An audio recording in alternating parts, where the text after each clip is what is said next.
Hoje falaremos de uma fobia específica que é a fagofobia ou medo de engolir. Então, eu sei que para quem nunca ouviu falar disso ou para quem não passa por esse problema, parece algo muito diferente, muito raro de acontecer e eu descobri tratando pessoas com fagofobia já há quase, deixa eu ver, meu primeiro caso deve ter mais de quase 4 anos que eu tratava muitas fobias, tá? Então já vou começar a explicar aqui o que que eu faço aqui falando disso, não é? Bom, eu antes de ser psicóloga, eu fui dentista e dentista tem que entender de fobia, né? Mesmo que não seja psicólogo, porque muitas pessoas têm medo de dentista. E eu comecei a gostar muito de estudar para atender esses pacientes fóbicos, porque eu era fóbica de agulha, fóbica de tirar sangue, era muito difícil para mim fazer qualquer procedimento. E por ser fóbica, por já ter sido fóbica, eu compreendi aquele meu paciente lá, enquanto eu era dentista, que vinha ao consultório e morria de medo de fazer anestesia. E não queria vir tirar os sisos de jeito nenhum, porque tinha muito medo. Então eu compreendia essa situação da fobia, porque quando eu tinha que tirar sangue, eu desmaiava.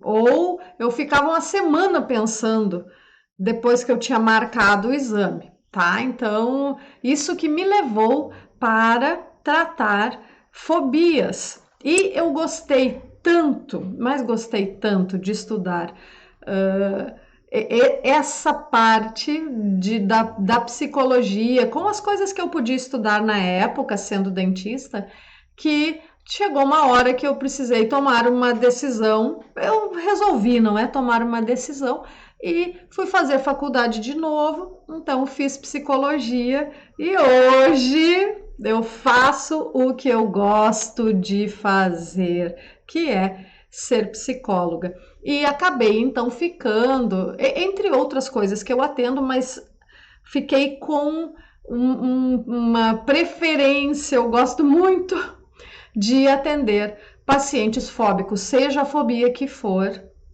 e gosto muito. Deixa eu ver o que que. Ah, tem a Rê aqui, a Márcia. Olá, Márcia. Márcia está dizendo que ela não sabe como engolir e a hora certa de engolir dá um aperto na garganta. Então a gente vai fazer assim. Eu preparei uma aula bem legal aqui, uma porção de coisas desse tempo que eu atendo pacientes que sentem isso e já foram muitos. O primeiro paciente que veio para mim, ele veio porque eu atendia fobias. Então eu já atendia fobias, a pessoa sabia que estava fóbica de engolir e acabou parando no meu consultório aqui em Novo Hamburgo, no Rio, pertinho de Porto Alegre, no Rio Grande do Sul. Aí ele estava já com um quadro bem. Nossa, diminuiu muito a comida, tinha emagrecido já bastante. E vocês que estão me vendo aí que têm fagofobia sabem como pode ser apavorante essa situação. Então, vou falar para vocês que estão aqui hoje e sim, daqui a pouco abrirei para perguntas, tá bom? Eu vou explicar aqui um pouco e vou abrir para perguntas para gente poder ir conversando sobre isso. Então, atendo fobias há muitos anos, há mais de 20 anos. E especificamente fagofobia tem uns 4 anos agora que veio esse primeiro paciente e sabe aquelas coisas quando são para acontecer que na mesma semana ou na semana seguinte, bem pertinho, eu tive mais 2 casos em seguida assim. E isso me fez pensar que essa fobia era mais constante, ela parecia, uh, era menos rara do que nós costumamos pensar.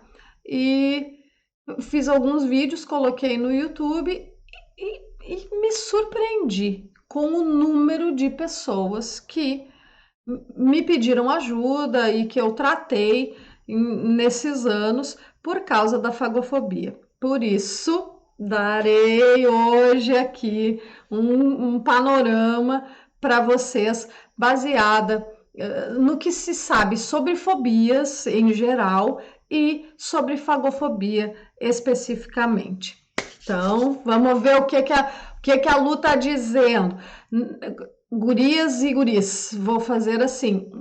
Eu vou falar um pouco e dar uma olhada aqui nas perguntas, tá? Então, primeiro, deixa eu ver a Lu aqui. A Lu tá me dizendo que tem dias que ela tá bem, mas tem dias que ela sente um aperto na garganta. Falarei deste aperto, Lu, tá? Falarei deste aperto. Olá, Elizabeth, tudo bem? Que bom ter você por aqui. Me mandem um oizinho, pessoal, que eu adoro. E se você sabe de alguém que possa, que sofra com isso e que você possa ajudar, dá um compartilhar ali naquele aviãozinho que tem embaixo do vídeo e escolhe a pessoa que você sabe que pode se beneficiar com o vídeo e dá uma compartilhada com ela para que esse vídeo chegue a mais pessoas, porque o que todo mundo me fala é: nossa, eu falo para as pessoas que eu tenho isso e ninguém sabe me explicar o porquê seria, ninguém sabe me dizer direito o que eu faço. Então, quanto mais a gente puder espalhar e deixar isso mais fácil e mais recorrente para as pessoas, melhor. Então, passem aí, deem uma compartilhadinha e eu vou começar dizendo que, bom, que é fagofobia ali, né? Medo de engolir. Então, precisamos primeiro saber o que é medo. O que é medo? Um estado de alerta frente a uma situação potencialmente perigosa. Então, vamos começar aí do começo. O medo, ele não é mal. A gente a gente tende a pensar que certas emoções são boas e certas emoções são ruins, porque elas são desagradáveis de sentir no nosso corpo. Nem tudo que é desagradável de sentir é ruim por natureza, porque pessoas que não têm medo algum vão fazer o quê? Se colocar em situações perigosas, vão colocar a própria vida em risco.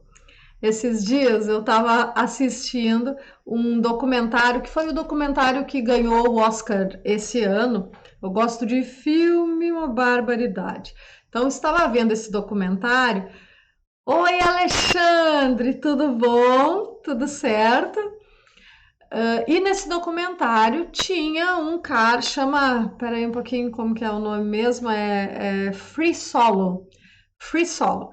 E conta sobre um rapaz que faz escalada de montanha free, quer dizer, solto, sem, sem corda, só na mão e sem se amarrar a nada.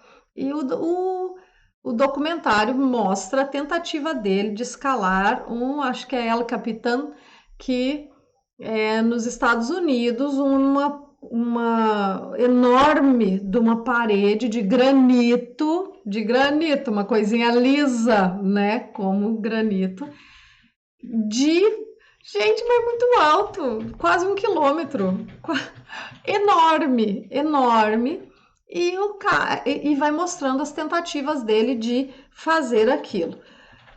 E é uma coisa tão curiosa as pessoas que fazem isso, que eles foram fazer uma tomografia da cabeça da pessoa para ver o que tá faltando, né? Porque a gente tá falando disso, tem que ter medo, porque senão tu escala um negócio daquele jeito que o cara faz e morre. Ele não morre, mas você pode morrer. E quando colocam ele para fazer um escaneamento cerebral, a amígdala, que é o botão de pânico do cérebro, aquele botãozinho lá no meio da cabeça, que é que nem o giroscópio da polícia, que fica dizendo perigo, perigo, perigo, perigo, o cara não aciona com coisas que pessoas normais acionam. E daí o que ele faz? Faz isso. Não morreu dessa vez, ganhou o Oscar. Ganhou o Oscar, mas podia ter morrido, tá? Podia ter morrido. Então, para que serve o medo? O medo vai servir para nos proteger. O medo é algo que veio, que foi selecionado em toda a nossa evolução para que a gente se mantivesse vivo. Então, precisamos ter medo num certo grau. Quando que a coisa fica estranha? Vamos passar aqui. Deixa eu ver o que o pessoal me escreveu aqui. Oi, Jaque! Ó, beijão para você, Jaque. Olha o assunto de hoje. E vou ler o que a Lu me falou aqui.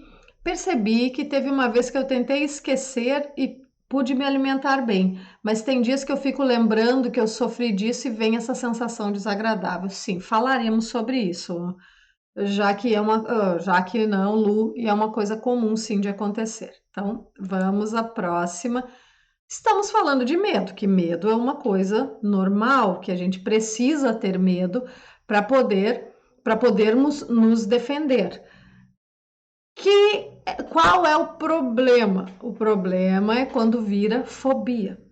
Fobia que é um medo exagerado, um medo irracional de um objeto ou situação. Isso é o que diz lá o DSM-5, o Manual dos Transtornos Mentais.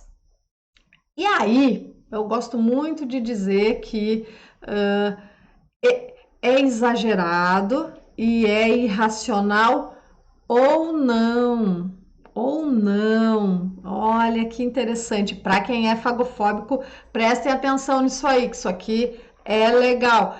Para quem tem fobias em geral, mas para o nosso assunto de hoje é muito legal. Então deem uma olhada. Antes de falar sobre isso que eu ia falar, não lembrei que nosso assunto hoje é fagofobia. É fagofobia. Fagofobia que é uma dificuldade em engolir, um medo de engolir, medo de engasgar, medo de se sufocar. É um medo que vai ter a ver com a deglutição, muitas vezes acompanhado de uma sensação de que a garganta está apertada, que é a disfagia psicogênica. O que é isso? Psicogênico é o nome que se dá para aquilo que não apareceu no exame. Então, não apareceu no exame, a pessoa tem, ou vai chamar de psicogênico se acha que tem a ver com a mente, que é esse caso aqui, ou pode chamar de funcional, às vezes chama de síndromes funcionais. Não apareceu nada no exame, mas mesmo assim a pessoa tem sintomas daquilo. Então, nesse caso nosso aqui, vai ser algo, o pessoal chama de disfagia, uma dificuldade de engolir que é psicogênica, não apareceu nada no exame. E está aqui algo que eu sempre digo para as pessoas que eu trato, que precisa primeiro procurar um médico. A gente precisa saber se essa dificuldade de engolir não está acontecendo por causa de algo físico que tem na sua garganta, tá? Se essa disfagia, se essa sensação de garganta apertada não é por um acaso, por causa de algum tumor, de alguma coisa de um AVC, tem gente que fica com disfagia ou de problemas neurológicos, a gente precisa saber se não tem nada aí na garganta, tá? E quem eu recomendo? Que você procure o otorrino. Às vezes as pessoas procuram o gastro e ultimamente tenho também dito para que procurem um fonoaudiólogo. Por quê? A fonoaudiologia ajuda as pessoas que têm uma disfagia por algum motivo mesmo específico. Teve um AVC, teve um tumor, teve que operar e elas ajudam com uma porção de exercícios a fazer engolir melhor. E aí, o que acontece? Eu falo com uma amiga minha, Silmara Pavani, um beijão para ela, se ela estiver vendo esse vídeo em alguma outra ocasião.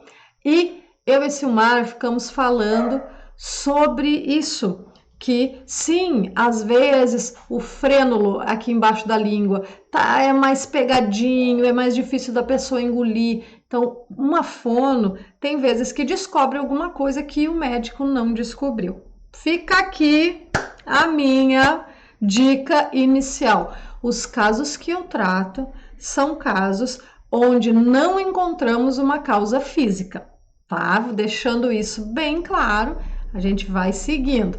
Olá, Jaci! Beijão para você, beijão para você. Então, vamos seguindo aqui. Eu estava contando que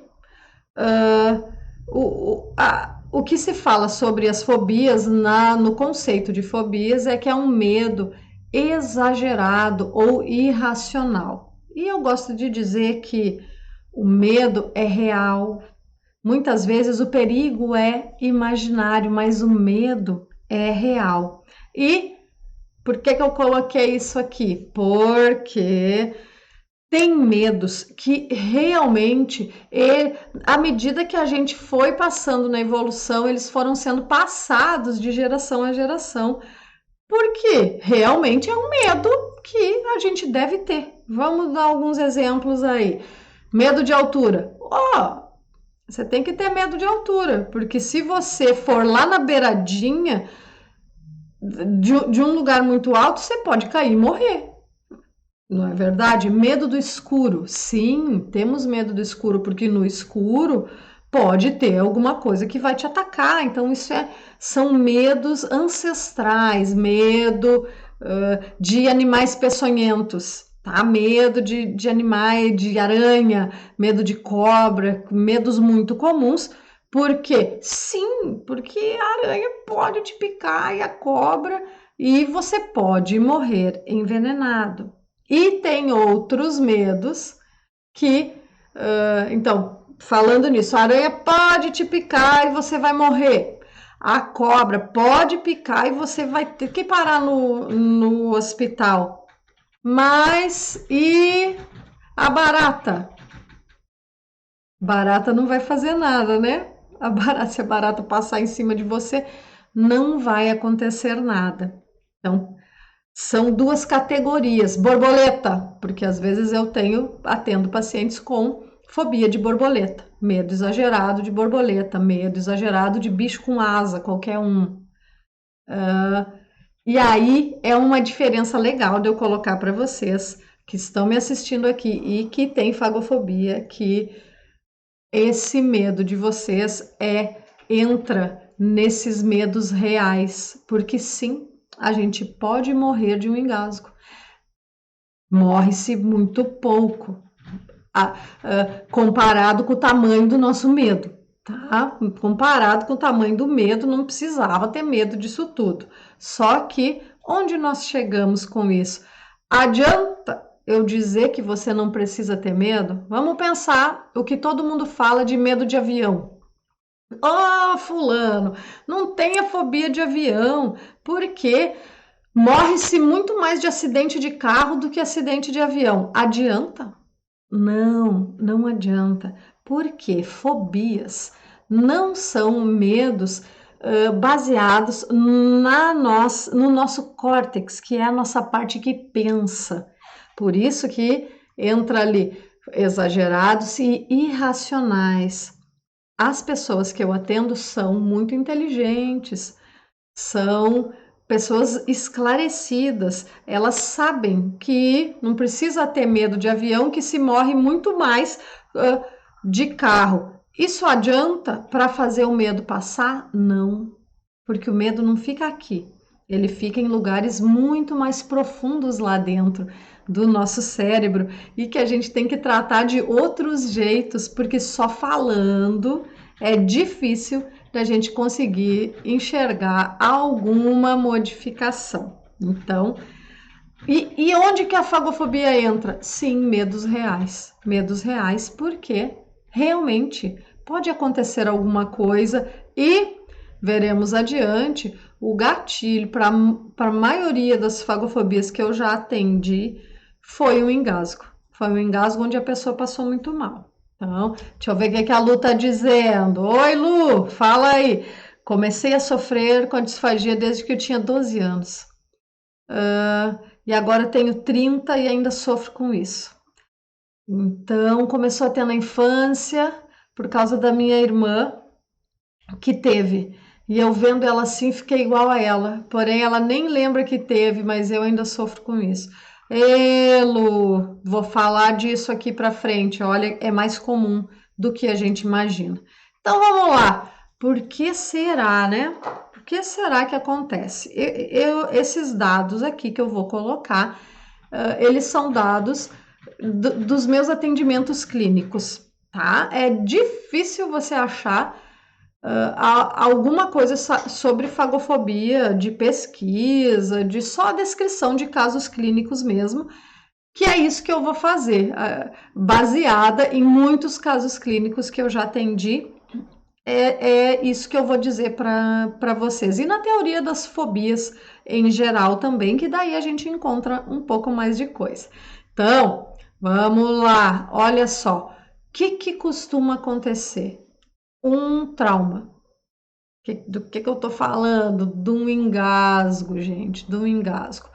Acho que 95% das pessoas que eu já atendi com fagofobia meio que sabem quando começou, porque foi no dia que elas. Ai, sabe, quando começou foi lá naquele engasgo que eu tive na casa do meu avô, que eu tava comendo uma carne meio grande, ou que eu tava comendo uma pele de frango, ou eu tava comendo. As mais diversas coisas servem para que a gente engasgue e começa a fagofobia. Então, para muita gente, o start foi um engasgo. Um engasguinho de nada? Não. Costuma ser um engasgo daqueles, quase morri. Nossa, eu quase morri engasgado. Quase morri engasgado e a partir daquele dia eu comecei a ficar com medo de engolir.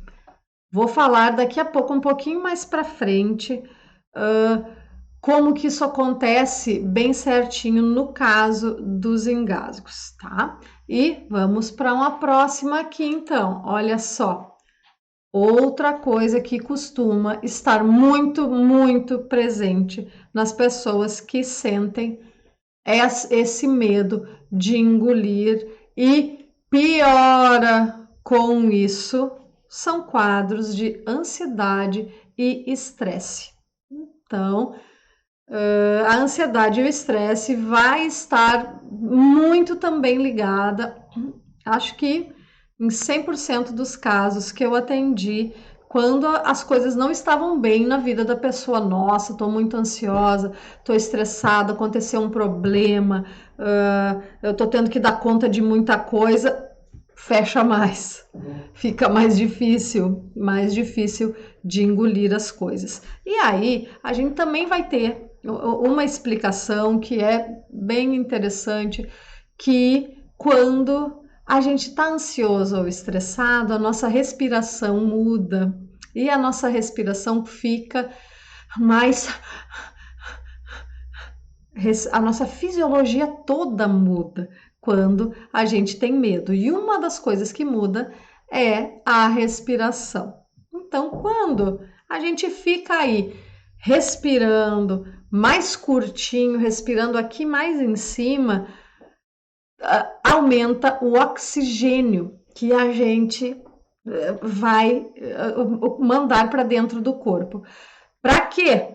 Para quê, gente? Porque somos animais racionais, porém animais. E a maneira como todos os outros animais vai reagir a uma situação de medo é a maneira como a gente também vai reagir. Então, entramos em situações que esse aumento de oxigênio é para que a gente possa ter respostas de orientação, opa, o que será que está acontecendo? Ou respostas ativas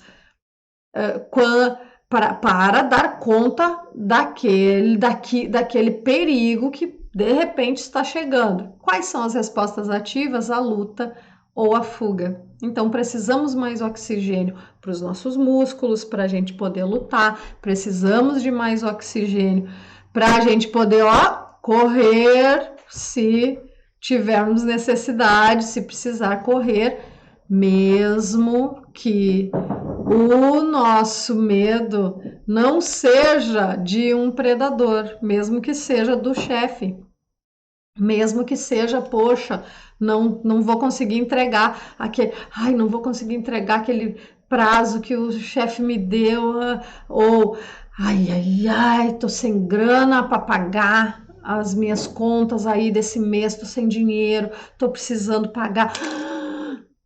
E vamos ficando com essa respiração diferente. Quando essa respiração acontece, que o oxigênio aumenta, diminui o dióxido de carbono. E uma das coisas que acontece quando baixa isso é a disfagia, a sensação de que o alimento está passando mais apertado na nossa garganta. Então, ansiedade e estresse vai ter a ver com fagofobia. Vamos ver o que a Jaque está dizendo. Aí, ó. Falei dela, Jaque, aí no começo. Falei da Silmar, mandei até um beijinho. Que essa fono maravilhosa que descobriu que a Jaque tinha a língua presa, que atrapalhava, sim, para deglutir. Tinha mais coisas, ainda bem que estamos tratando, tá, tá ficando bem demais. E então vamos seguindo. A gente tá vendo que geralmente houve um trauma e ansiedade e estresse também pioram essa situação. Aí tem um negócio muito legal que eu tenho aprendido numas aulas de psicossomática que eu estou fazendo e que vai explicar o seguinte: tem pessoas que estão aqui que vão me dizer, opa, eu engasguei lá quando eu tinha, não sei, tinha 10 anos. Mas eu segui comendo normal e só foi me dar o sintoma mesmo quando eu tinha 25 anos e estava meio estressada.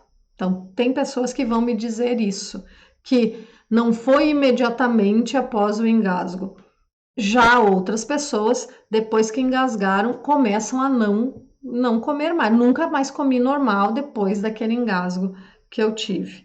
Então, deixa eu ver aqui. Olá, Rogéria! Oi, Edson, tudo bem? Um abração aí para você.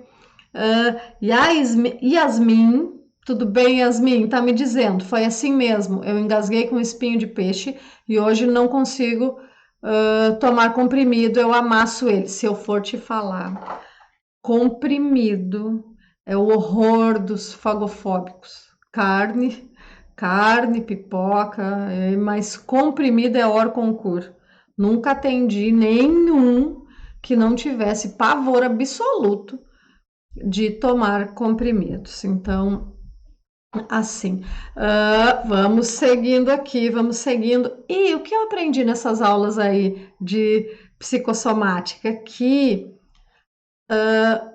a gente tem um conflito que é programante, quer dizer, é o choque que aconteceu, é a hora que você engasgou lá atrás. Nossa, eu engasguei, sabe? Eu engasguei lá atrás e isso deixou ali a minha amígdala ficar ligada para seja lá o que for que eu fosse comer depois. E às vezes não é esse programante aí que faz a gente ter a fobia logo em seguida.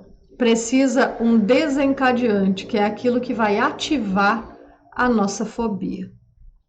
Então, como eu estava dizendo, tem gente que o programante e o desencadeante está na mesma, é ali já, ok, fiquei ruim e segui ruim a partir do meu primeiro engasgo. E tem pessoas que não, que depois que engasgaram, leva um tempão. Às vezes, nossa, levou 10 anos, 15 anos para aparecer um desencadeante. Estou muito estressado, estou com problema de relacionamento, ou estou com problemas no trabalho. Aí começa a ficar difícil de engolir. Também tem uma coisa interessante que aqui eu acho que agora foi a Lu e a Yasmin, não lembrei aqui quem que falou. Uma coisa que é muito interessante é que esse engasgo programante, que é o choque, que é o que aconteceu primeiro, não precisa ter sido com a pessoa. Eu já tinha visto isso em estresse pós-traumático. Então, muitas vezes eu atendo pessoas que ficam muito estressadas, ficam sem conseguir dormir, ficam tendo pesadelos, tendo flashbacks por causa de coisas difíceis que aconteceram. Um exemplo, um assalto. Então, depois que a pessoa foi assaltada, quase morreu, ela não dorme mais, ela se sobressalta por qualquer coisa, acontece algo desse tipo e o nome é estresse pós-traumático, transtorno de estresse pós-traumático. E o estresse pós-traumático, ele não precisa necessariamente ter acontecido com aquela pessoa. Você pode ter visto algo que aconteceu com outra pessoa e mesmo assim você ficar com os sintomas. Aqui com a fagofobia é a mesma coisa. Não sei dizer agora assim a quantidade de pessoas dentre todas as que eu já atendi, mas eu diria que assim uns 20% dessas pessoas o engasgo não foi com elas, tá? O engasgo não foi com elas. Ou eu tive casos que foi com a irmã. Alguém acabou de colocar aqui também que foi com a irmã. Também tive casos que foi com o filho, né? Nossa, eu via meu filho engasgar, meu filho engasgava muito. Tive já um caso que era o pai que engasgava. A pessoa tinha o pai que teve um AVC e ficou com disfagia por causa do AVC e ficou com dificuldade de engolir, ficou se engasgando. E aí a filha ficou também com disfagia ou com fagofobia um tempo depois. Então vejam, gente, a nossa mente como é, vejam a nossa mente como é que acontece. E por isso que eu tô fazendo também essa live, porque como eu atendo muita gente assim e como lá no meu canal do YouTube tem muita pergunta sobre isso, eu tenho uma ideia do tamanho da desinformação que a gente tem, tá? Então, vamos ver aqui. Deixa eu responder um pouquinho. Ah, ah, olha, que bom, Lu. Muito obrigada. A Lu está dizendo que só tem a agradecer a Deus por ter visto os meus vídeos, porque está tratando o medo e podendo lidar melhor com esse problema. Essa é a intenção, tá? Essa é a intenção. Que bom, ó. Fiz uma, marquei um gol hoje. E a Lu tá me dizendo aqui que teve um tempo se distanciou da família com medo de comer perto. Isso é uma coisa muito comum. Ó, vou até tomar um golinho do meu chimarrão aqui para não ficar engasgando. Uh, sim, isso é comum, Lu, acontecer, tá? A sequência costuma ser, eu me engasguei, eu fico com medo de comer, eu fico assim de contar para as pessoas, por causa que todo mundo vai achar isso muito estranho, as pessoas vão achar estranho o que está acontecendo comigo. Eu não sei direito o que é, eu fui no médico, o médico me disse que eu não tenho nada e eu continuo sem conseguir engolir. Então é uma coisa difícil mesmo de da gente ir levando e leva ao isolamento, porque aí todo mundo vai te perguntar por que que você não está comendo? Mas veja só, não, isso aí é frescura, menina. Frescura, põe na boca e come, onde é que já se viu?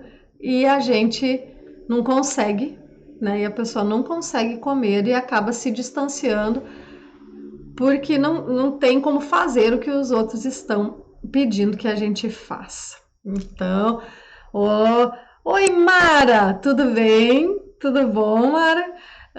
Luanda, então, Luanda, veja só.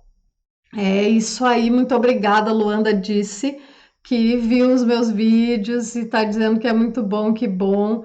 E a Mayara está dizendo que foi através dos meus vídeos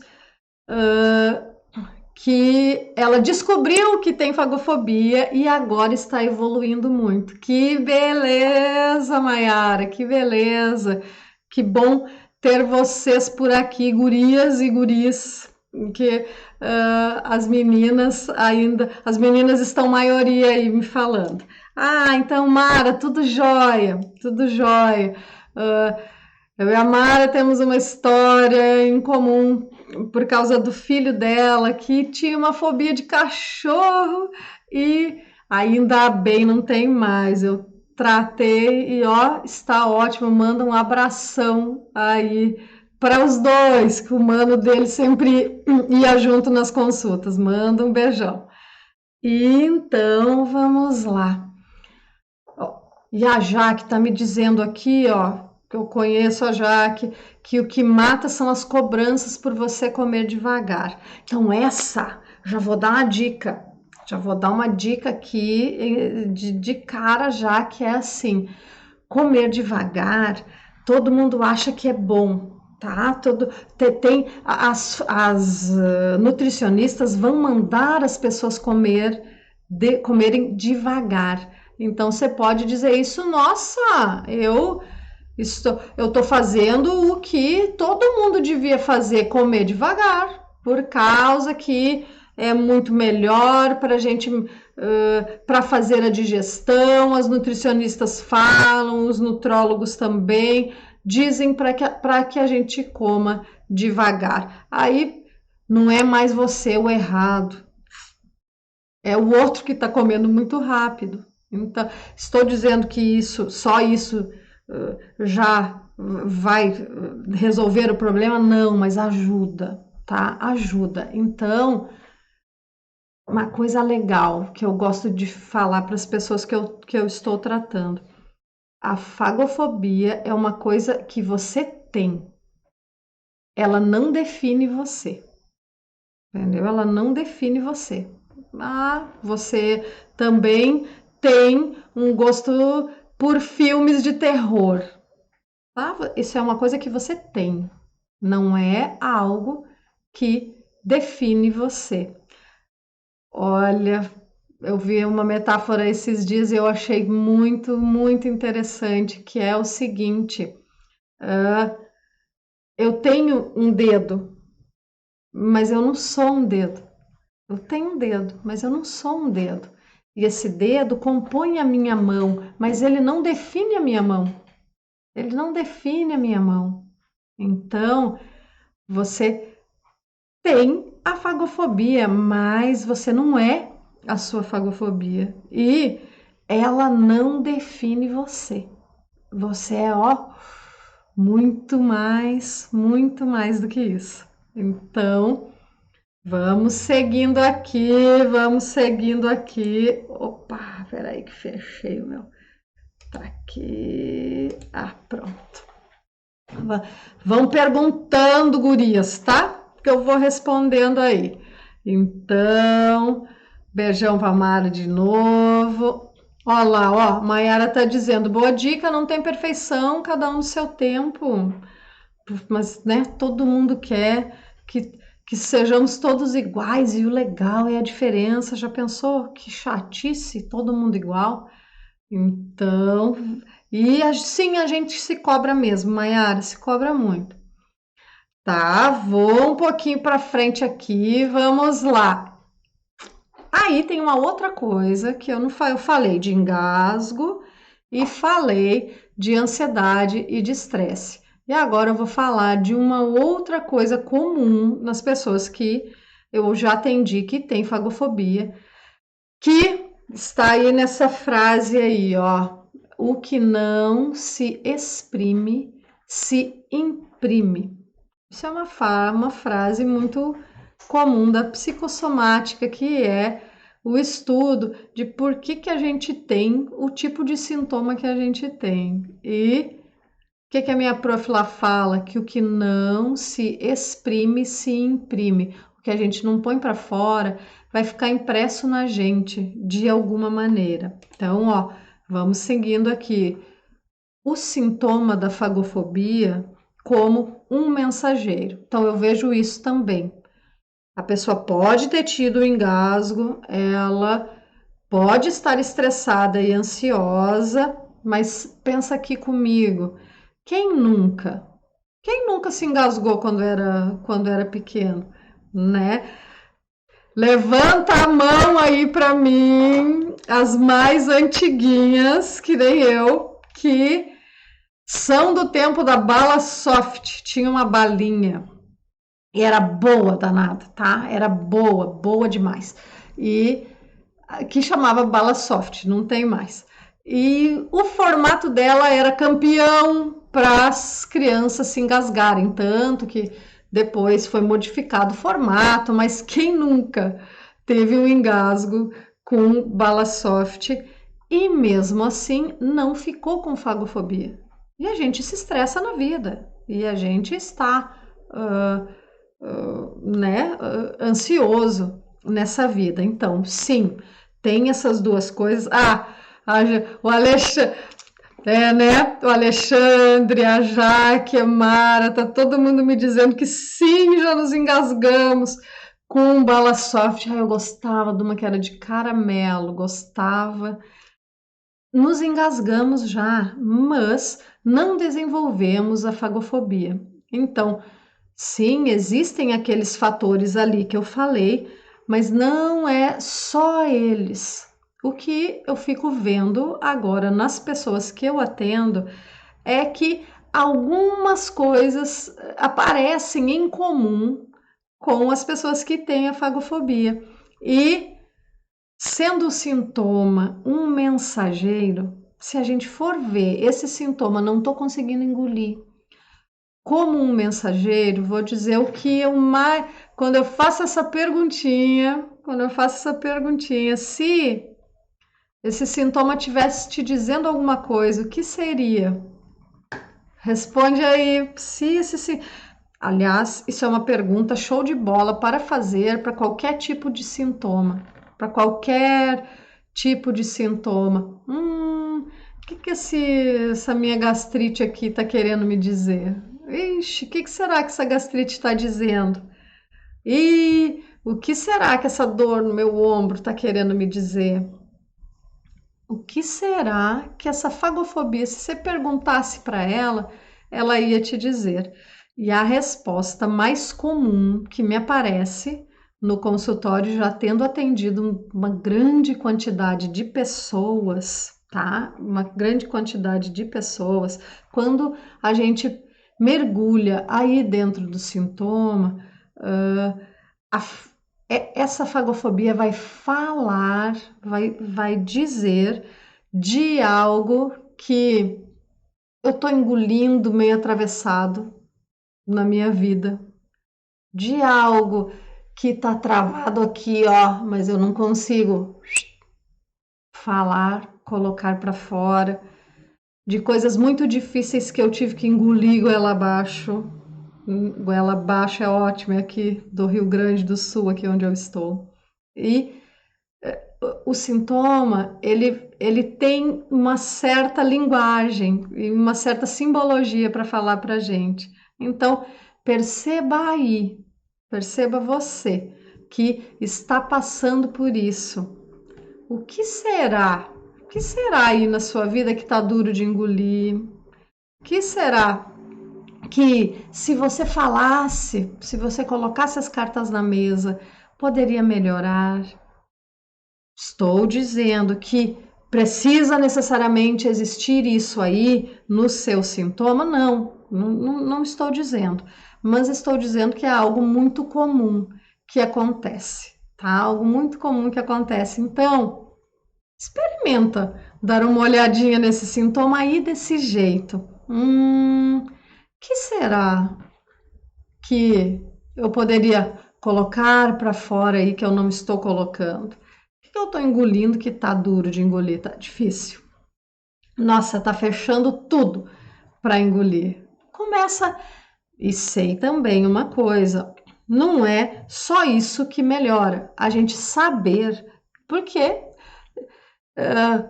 vamos. Tem muita gente que chega e sabe, quando a gente vai percebendo o sintoma, ela sabe, já sei, ó, já sei, foi aquilo lá que me aconteceu. Vou contar um caso.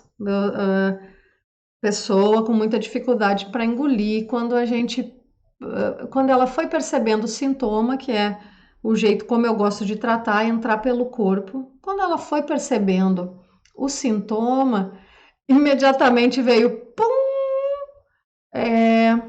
sabe que eu trabalho pra caramba, eu ainda tenho que cuidar do meu filho pequeno, eu tenho um filho bem pequenininho e meu marido fica só me cobrando, me dizendo que se não fosse ele, a gente ia passar fome. Se não fosse ele trabalhar e ele dar conta das coisas, o que eu faço não adianta de nada. De cara ela lembrou disso, que foi uma coisa humilhante e horrorosa e difícil de engolir, tanto que não tinha engolido, né? Tanto que estava ali. E se o marido chega no ponto de te dizer uma coisa dessa, quanta coisa que não houve antes, não é? Quanta coisa que não houve antes. E o desencadeante que eu estava falando, tem o programante, o que aconteceu antes, ela começou a ficar com uma dificuldade muito grande de engolir depois desse episódio aí, disso que o marido falou. Dali para diante foi muito difícil de engolir de novo. Deixa eu dar uma olhadinha aqui, o que as meninas estão dizendo. A Yasmin está dizendo que o sintoma dela é descuidado, sim. Ele é descuidado, sim. Agora, eu estava pensando, era num jeito mais abrangente. Se você perguntar grande, abrangente para o seu sintoma. O que está difícil aí? Nesse sentido. Então, vamos ver. A Ana correu para entrar na hora, mas não deu. Ana, fica gravado, tá? Não se preocupe não, que fica gravado tanto aqui no Insta, na minha IGTV, quanto no meu canal do YouTube. Inclusive, sigam aí, pessoal. Me segue aí no Instagram, se inscreve lá no meu canal do YouTube, que sempre tem novidades sobre fobia, sobre medos, sobre ansiedade, sobre estresse, muita coisa legal que vai ficando aqui, tá? Então vamos ver uma coisa. Vamos para a próxima, senão não termino. Aí vem a perguntinha, né? Porque ai meu Deus do céu, por que fui eu a escolhida para sofrer desse jeito aí nessa vida? E o que eu digo para vocês é que é uma combinação desses fatores todos que a gente estava falando, tá? É uma combinação. Ah, teve um trauma, muito provavelmente. Às vezes, pode até que não tenha sido, às vezes a pessoa não lembra, tá? Não lembra disso mas tem um trauma, vai ter estresse e ansiedade junto e vai ter uma maneira de ser, ou sou muito boazinha, não falo nada para ninguém, engulo tudo, não ponho limite nas pessoas, mais ou menos por aí que vai a maioria das pessoas que eu atendi que acabava desenvolvendo mesmo a fagofobia. Eu vou um pouquinho mais adiante porque hoje eu quero falar ainda que a gente já está pertinho do nosso final aqui em fagofobia, sobre fagofobia em crianças, porque eu tenho recebido muitas perguntas de pais e tenho atendido muitas crianças que depois de um engasgo, em seguida já não toleraram mais comer alimentos sólidos. E vocês imaginem o, os, o sofrimento que é para todo mundo, para o pai, para a mãe, para a própria criança, e tenho atendido cada vez mais crianças de todas as idades, até crianças bem pequenininhas que acabaram, se engasgaram com alguma coisa, criança, não é? Aprendendo a comer, se engasgaram e começa a não querer mais comer, o que é um grande problema, porque emagrece, porque já tem uma massa corporal pequena e emagrece mais ainda. Então, o que eu vou dizer especificamente para os pais para os pais dessas crianças? O seguinte, vou dizer o seguinte: há crianças, não só as bem pequenas, mas as crianças, elas são fusionadas com a gente, principalmente com a mãe, tá? A criança, ela precisa ser bem maiorzinha, 7, 8 anos, para ela sozinha se regular emocionalmente. Se não, antes disso, quem regula a criança é a mãe. Se a minha mãe está muito preocupada, eu não vou ficar calmo, porque a criança ela tem sensores especiais para saber tudo que a mãe está sentindo. Ela precisa ter isso, senão ela morre. Ela precisa estar alinhada com a mãe para saber como essa mãe está e para ser aceita por essa mãe. Porque se a mãe não cuidar, ela morre. Ela morre. Então somos fusionados com a nossa mãe e essas crianças pequenas são fusionadas com a mãe. O que eu gosto de fazer quando eu atendo crianças muito pequenininhas? Atender a mãe. Olha que, olha que interessante, gente. Quando a mãe consegue olhar ali para aquela criança com menos pavor, porque a gente se apavora, tá? Eu sou mãe, eu tenho um casal, beijo para os meus filhos, Juliana e Marina. E para minha sobrinha, que a minha irmã está olhando, para minha sobrinha Cecília também, que tá sempre aqui em casa. O que é que acontece? Quando a gente está apavorado, eles não se acalmam. Então, quando a mãe consegue ficar mais tranquila e consegue lidar melhor com o fato da criança ter se engasgado e agora não estar conseguindo comer e ter empatia com o medo da criança, como não querendo obrigá-la a comer, ela não consegue, tá? Ela não.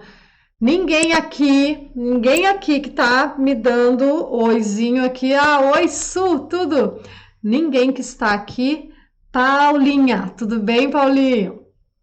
As pessoas que estão aqui vão dizer, não é que eu não como porque eu não quero, bem que eu queria, tô louca para comer certas comidas que, nossa, eu ia adorar, mas eu não consigo. Então, a sua filha pequenininha, o seu filho pequeno, não está conseguindo comer.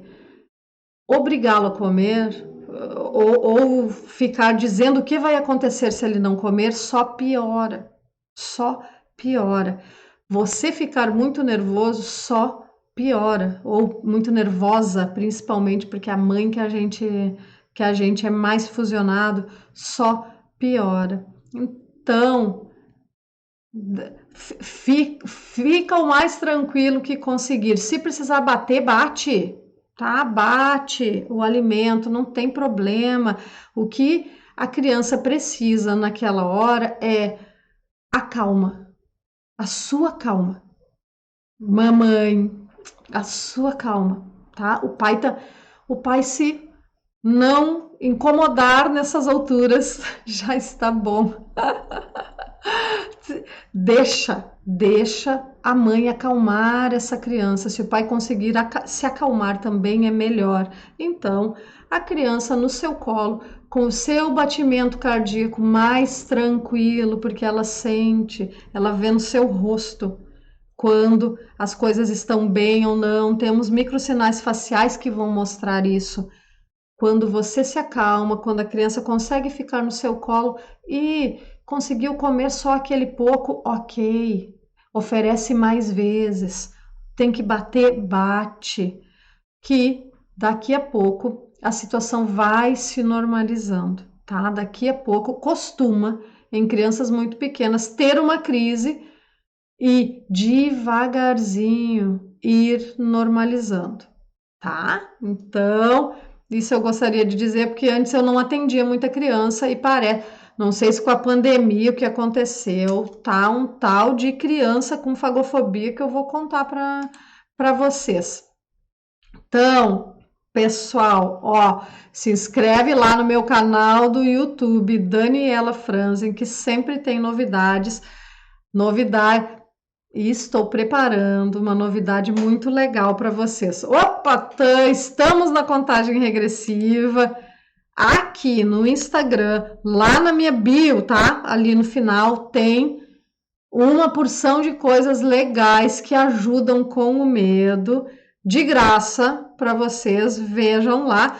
Também o meu e-book Sai Dessa, Vencendo Medo e Ansiedade, que tem muita coisa legal que também serve para fagofobia. E me segue aí, fica por dentro, porque daqui a pouco teremos ainda mais novidades para vocês. Um grande beijo a todos, obrigada pela audiência. Oi, Paulinha, obrigada, adoro você, ó.